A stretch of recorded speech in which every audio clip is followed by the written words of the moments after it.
Derket holek û dadgeha Makezagoneya Tirkiyeyê derbarê Partiya Azadiya Kurdistan paqê de 25 îlonê de biryarek daye. Di vê biryarê de hatiye gotin ku piştgirîn derbarê paqê de hatiye kirin û hatiye dîtin ku ji aliyê yasaya partiyên siyasî ve kemasiyek partiyê nîne lê derbarê paqê de doza girtinê heye û didome. Ev mijar piştî pirsa cîgirê serokê Koma İYİ Partî Lütfü Türkkan ku ji Süleyman Soylu pirsî bû Kurdistan ku dereye hatibû rojevê. Kürdistan Özgürlük Partisi kısaltılmışı da Kürtçe. Partiye Azadi Kurdiya. Lütfü Türkkan ji Soylu re dibêje navê vê partiyê de Kurdistan heye û di lîsteya serdozgariya Komariya Dadgeha Bilind de wek partiyek çalak cih digre.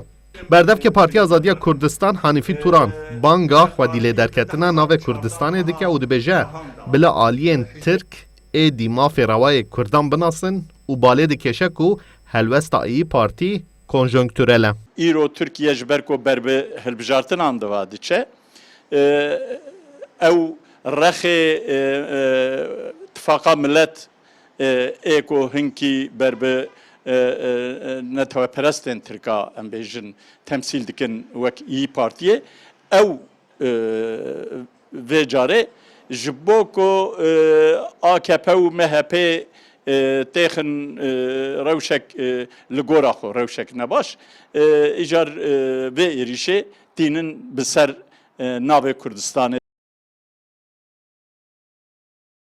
Di sibata sala 2019 de serdozgeriya Komarî bo Partiya Azadiya Kurdistanê doza girtinê vekiribû û doz hîn jî didome. Hiqûqnaz dibêjin di vîya buheta niha encamek ji dozê derbiketa lê bi zanebûn tê dirêjkirin.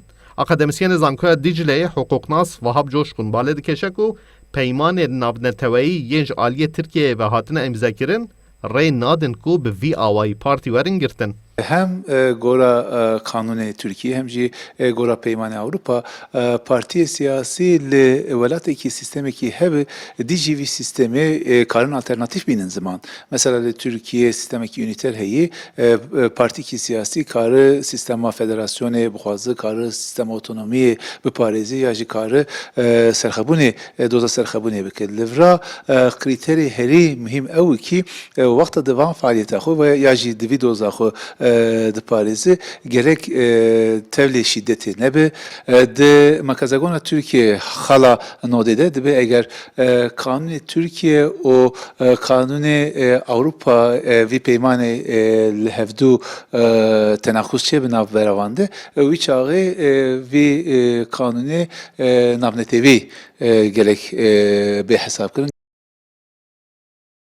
Ji ber ku navê Kurdistanê tê de derbas dibe li gel Partiya Azadiya Kurdistan ji bo Partiya Demokrata Kurdistana Tirkiyeyê, Partiya Sosyalîst a Kurdistan û Partiya Komünîst a Kurdistan jî dozên girtinê hatine vekirin û doz hîn jî didomin û şîrovekar di wê baweriyê dene ku dê li gorî konjonktürê çarenivîsa van dozan aşkere bibe.